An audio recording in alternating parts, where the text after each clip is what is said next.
জি বাংলার জোয়ার ভাটায় দারুণ চমক, নিশা নায়ক হিসেবে এন্ট্রি ফাহিম মির্জার।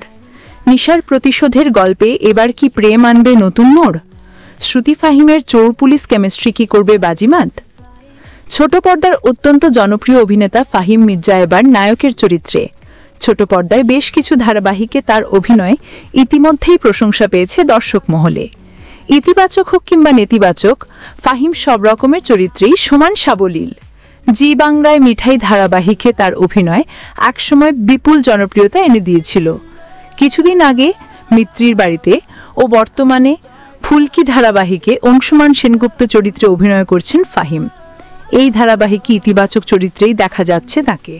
পাশাপাশি মাস দুয়েক আগে স্টার জলসার ধারাবাহিকে ওমর দরদিয়াতেও শুরুর দিকে দেখা গিয়েছিল তাকে। সেখানে তিনি নেতিবাচক চরিত্রেই অভিনয় করছিলেন।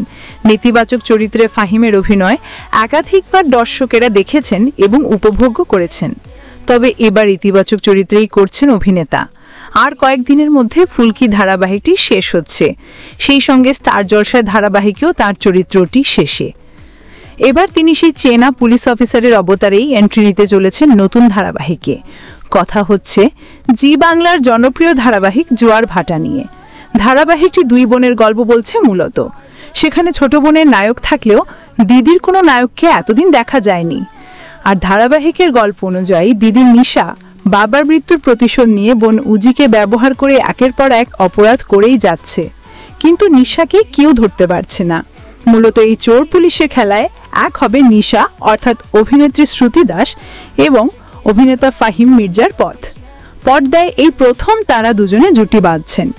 ফাহিম এই চরিত্রের জন্য শুটিং শুরু করে দিয়েছেন ইতিমধ্যেই।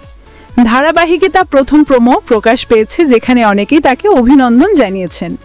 আবার অনেকেই বলছেন স্মৃতির সঙ্গে ফাহিমের জুটি আগুন লাগাবে পর্দায়। কেউ কেউ বলছেন ফাহিম সেই পুলিশের চরিত্রেই অভিনয় করছেন কেন, অন্য কিছু হলে ভালো হতো আরও। তবে দর্শক মহলে প্রত্যাশা তুঙ্গে এই জুটিকে নিয়ে। এখন দেখার পালা উজি আর ঋষির মতো নিশাদের জুটিও সমান জনপ্রিয়তা অর্জন করতে পারে কিনা।